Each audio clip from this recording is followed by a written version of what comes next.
If you have an older Audi pre-2018, then you most likely have an older MMI system as well. And worse yet, you probably don't have a touchscreen and you won't have Apple CarPlay or Android Auto. In this follow-up video, I'm going to give you my honest 12-month review of the Cokia Android Touch Screen head unit that I installed into my RS6. I'll go over all of your most commonly asked questions in my previous video, as well as give you some of the things that I really like about the screen and some of the things that I don't like about the screen. Hopefully, this will help you decide if this screen's right for you and your car. Right, so before we jump straight into it and start answering your most commonly asked questions to my previous video, I just want to set a caveat to say I bought this screen with my own hard-earned cash around 12 months ago. I'm not sponsored, I'm not affiliated, I don't get any commission from this screen if you choose to buy it. I'm simply sharing with you my honest 12-month review after I installed this screen in my car. I also just want to absolutely express that if you choose to install this yourself and you make a hash of it, and things stop working, or things don't work, or airbags go off, or wires, are broken, then please, please, please don't contact me and complain.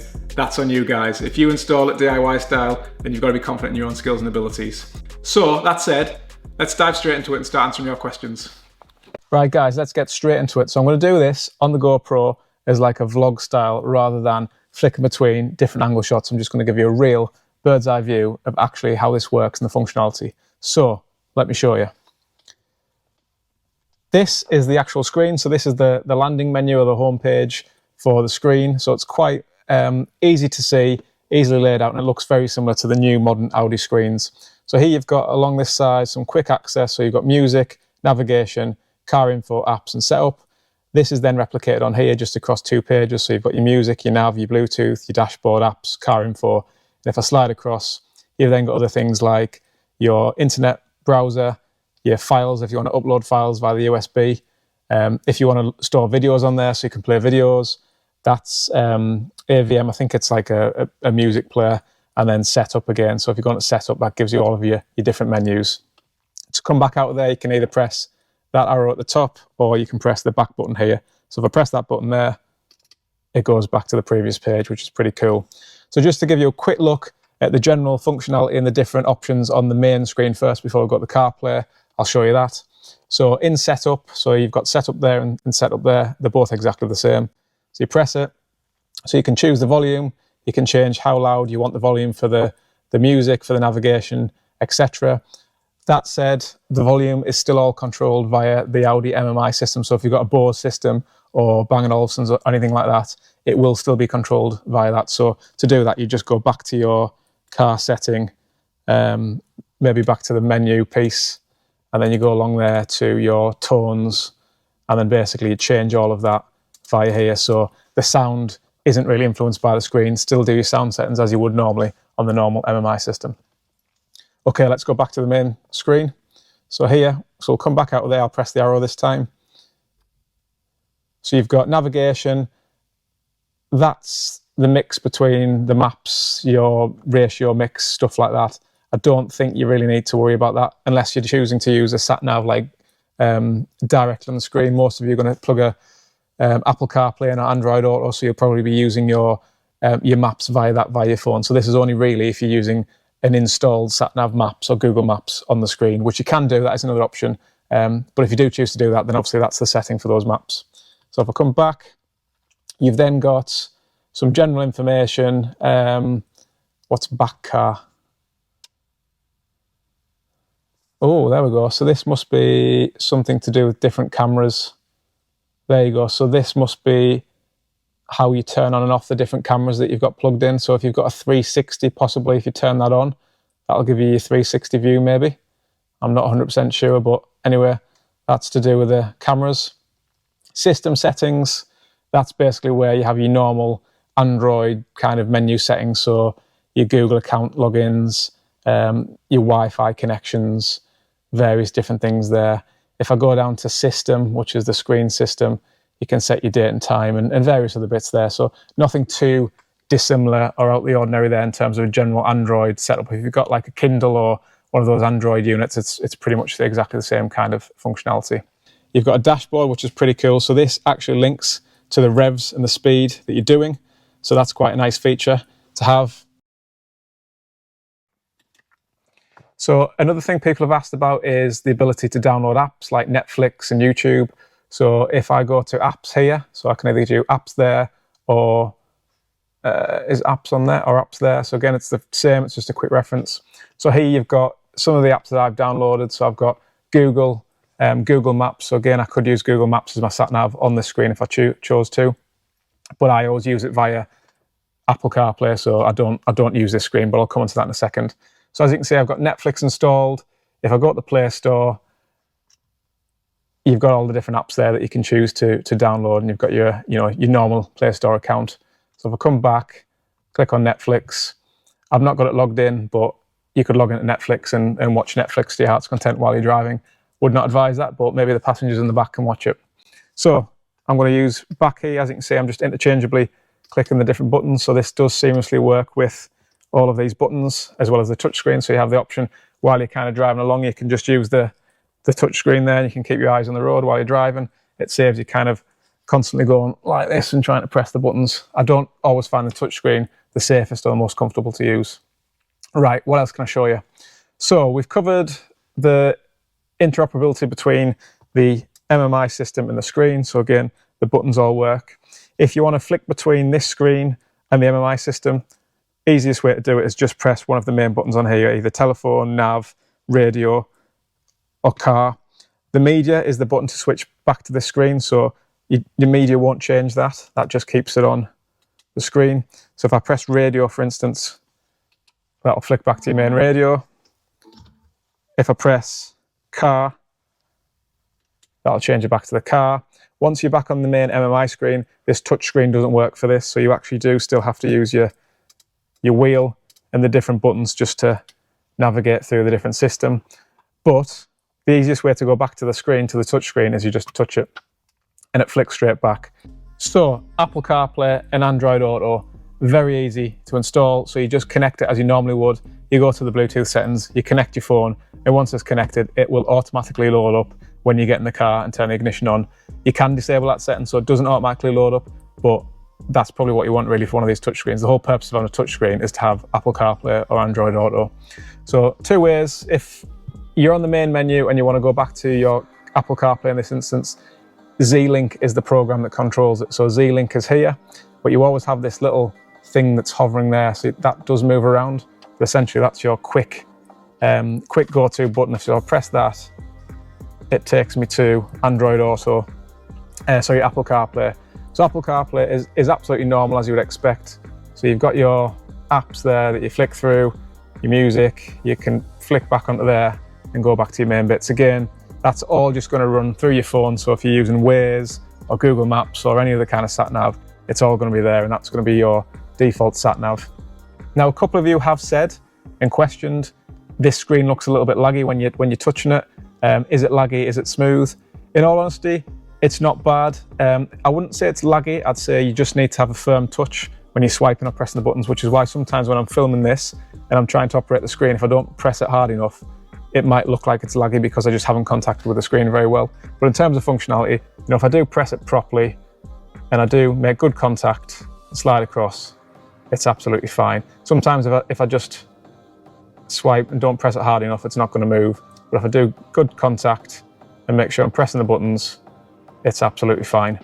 So again, it's not, a thousands of pound Audi OEM touchscreen, but it's a pretty good compromise over the original spinny wheel analog screen. So that's just there to clarify that. It isn't amazing, but it's not bad at all. So there you go, guys. When you're ordering it, there is, I believe now, a Snapdragon version, which is a faster processor. So in terms of speed of operating, it will be just that little bit faster, but I don't think that's going to make a difference in terms of how hard you have to press just to get that, that contact. It might be that first time you don't quite get the contact right, but you just got to live with it. In terms of swapping between screens, so we're on CarPlay now. If I wanted to go back to the main Audi MMI, again, I'd just press any one of these buttons. So if I press car, for instance, that's going to take me back to the main Audi MMI, and then I control everything for the main Audi MMI via this console bit, as you would normally have used. The touchscreen does not work for the MMI system. It has to be controlled via the normal buttons. If I want to come out of this and go back to the main screen menu, I can do it one of two ways. I can either press menu here, and it'll take me back. Or if I just go on CarPlay, if I want to come out, I can either press car there, and then that'll take me back to there. or I can swipe down on there and press home, and that'll take me back to there. So a couple of different options. It's all the same. I guess it's what you find is easiest for you, your personal preference. Right, next question, sound quality. Does it affect the sound, basically? Does it mean that your Bose system doesn't work? No, is the answer. It doesn't affect sound quality. Not in my opinion, not from my experience. So this screen, if you think about this screen as being just a display. So it's a display that has some touchscreen features and interoperability. It's almost like a TV screen that you then plug into your sound system. So everything that plays on the TV goes through the TV and the sound plays through your sound system. So consider it as a completely separate unit to your MMI system and sound system and Bose speakers. So your phone, all you're doing is you're connecting the phone visually to the screen, which is how you have your CarPlay. So visually, you're connecting your phone to the screen. You've now got your phone's screen CarPlay there, which is great because you can use the touch screen. It then plays everything through here and through the OEM sound system. So think of it that way, as this isn't playing the sound, it's the sound system that's playing the sound. Hopefully that makes sense. Now, the other thing I do have to point out in terms of operability is how you play the sound. So for the screen to work, for the screen to play the sound, so anything you play off the screen, whether it be your phone or Netflix or anything like that, anything that's controlled electronically via the screen that produces sound, you need to have it in media. You need to be on media. So that media is basically connected to the auxiliary input for the sound. So unfortunately, you can't have the sound all connected through the same channel. It is going to be connected through the auxiliary. So for instance, you can't have the radio on in your car. Well, you can, we turn it off. You can't have the radio playing in your car. So if you select the radio here, and then you press the touch screen and go back to your Google Maps or Waze for your sat nav, you can't have the sat nav sound playing and the radio playing at the same time because it's two different sound inputs. So what you need to do is choose between them.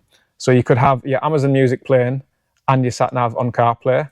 That will all work perfectly. But if you're going to play the radio through your MMI system and your sat nav on your CarPlay, then one of the sound isn't going to work. So hopefully that makes sense. It's not a big issue, to be honest. It doesn't really bother me. There are ways around it. The easiest way is just to basically download a radio on the head unit. So I think that's what that AVI is, and you can plug in a radio antenna and stuff like that. Again, it doesn't bother me. I just play the radio as I would normally, press the radio, choose my station, and then go back to the screen and have my CarPlay on, and I just keep an eye on the map. So there you go. And then when I want to put the sound on there, all I do is just press media there, and it flicks the sound back over to the sound coming from the screen.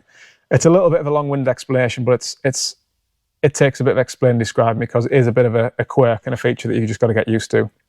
So as you can see on the dash, when I've pressed media, so the media is now coming through the screen, it just has that Bluetooth connection there just to say that the sound's coming through the Bluetooth.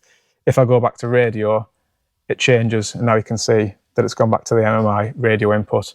So again, you can tell on the dash what input you've got, whether it's your Bluetooth connection or your MMI system connection. Right, while I'm on the subject of connections, another big question was around the microphone. So some of you have installed this and all of a sudden your microphone wasn't working, you're making phone calls and no one can hear you. So the same thing applies for this in terms of sound, unfortunately. So if you're choosing to operate your calls via CarPlay, which runs on this screen, then the sound is going to go through your sound system, through your speakers, but the microphone's not going to work on your CarPlay because the microphone's not connected to this screen. The microphone's connected to the MMI system. So you do have to install the little microphone that comes with it.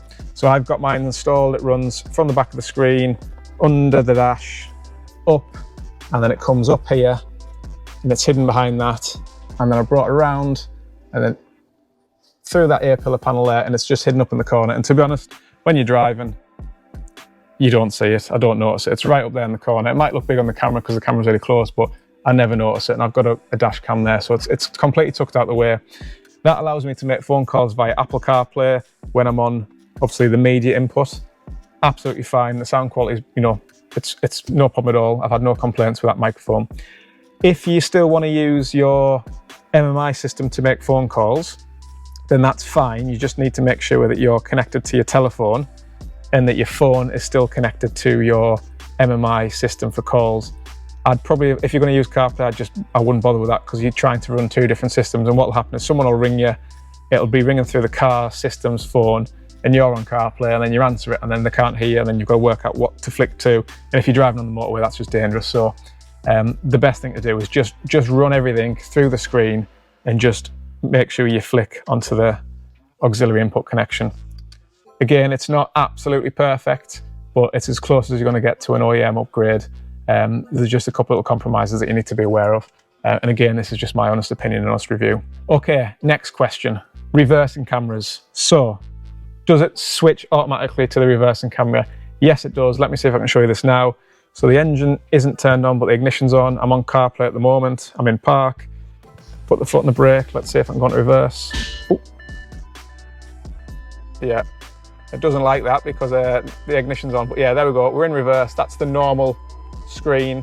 If I press any of the buttons there for the graphics, you've got the different options there that you would normally have. Apologies for the beeping.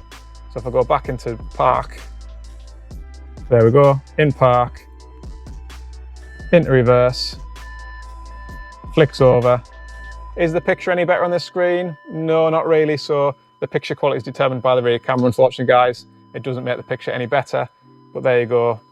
Parking, CarPlay's on, reverse, as normal. So I think that is pretty much all of the main questions people have had around the functionality, the features and daily living. So just to recap, a couple of the little quibbles with the screen. The actual touchscreen itself, it is okay. It's not bad. It doesn't lag, but you just have to make sure you have good contact with it. You can still use the wheel down here to navigate around the screen. So if you did choose to do that, sometimes I flick between using this and using the touchscreen. So if I'm playing music, what I'll sometimes do is if I'm flicking between tracks, I'll use the backwards and forwards arrow there, because it's a bit easier while you're driving just to be driving along and press that arrow rather than be driving along and trying to lean over and press the screen. And you know, if you're driving along, you're bouncing, sometimes your fingers bobbing around, so it's easy just to do that again with your sound. But it does work fine. The other thing to mention again, reiterate the call situation. So if you're listening to the radio like this, so you've got the radio on there, you've got your favourite radio station playing, but you've put your screen back to CarPlay and you've got your maps on. If someone rings you, you might answer it and then you can't hear their sound. That's because the sound isn't playing through, sorry, the head unit sound, the sound from the screen that's coming via your phone through the screen isn't coming through the MMI speakers because your radio is playing through the MMI speakers. So if someone rings you, you answer the call and all you have to do is just press media and it'll flick the sound over to the screen, if that makes sense. It's not an issue. It's just something to bear in mind that if someone rings you and you can't hear them, that's why. It's because you're playing on a different sound. It's a bit like you've got your TV and you've got your Xbox plugged into one HDMI and you've got your PlayStation plugged into the other HDMI. When you turn the screen on, you might hear the sound come from the PlayStation, but actually you want the Xbox. So all you do is you change the HDMI connection on your menu and it'll switch over to that sound input. Hopefully that makes sense, guys. Right, let me show you now a couple of top tips for install, and then I'll give you one last final summary of the screen and whether I think you should buy it or not. Okay, come with me. Right, installation. So this isn't an installation video, and I'm not planning on doing an installation video anytime soon because it means totally taking my dash apart again, which is counterproductive since it's already installed. But if I get 1,000 likes for this video, I will do a retrospective install video so you can see exactly how it goes together. So that's a really good incentive for you to like and subscribe to this video. So let me show you a couple of the basic features around this install. So many of you have asked, where did I install the box or the control unit for this? So I actually hid it behind the glove box, and I will show you that in a second. And as you can see, I've taken my glove box off and I've just rested it there. Now I cannot stress enough, when you do this install, disconnect your battery. Don't start unplugging all of those sensors and wires around your dash and your console, airbag sensors in your glove box, because you will set off loads of error codes and it'll be a nightmare to fix, especially if you don't have one of those OSB dongle units that allows you to reset codes and error messages. So make sure you disconnect your battery first before you go to town, taking all the wires and sensors out of your dashboard. Okay, so let me show you where this unit is. So I've taken so my ignition is on and the electrics are on, but I've not unplugged anything here. I've literally just undone the screws. So this wire is still connected there, as you can see. So don't be that guy that does all of this with the battery connected. So the box itself is just here. So I've got my little torch here to give you a little bit of light. So the box itself, I've just positioned it up here and tie wrapped it in place around the sort of metal console bars. So you can see there's a couple of wires here. This is the main wiring harness wire. So that goes to your main wiring harness for the unit, and all the wires connect to the other side of that. We've then got in and out here. So you do get one wire here that you connect that to your main screen up at the top.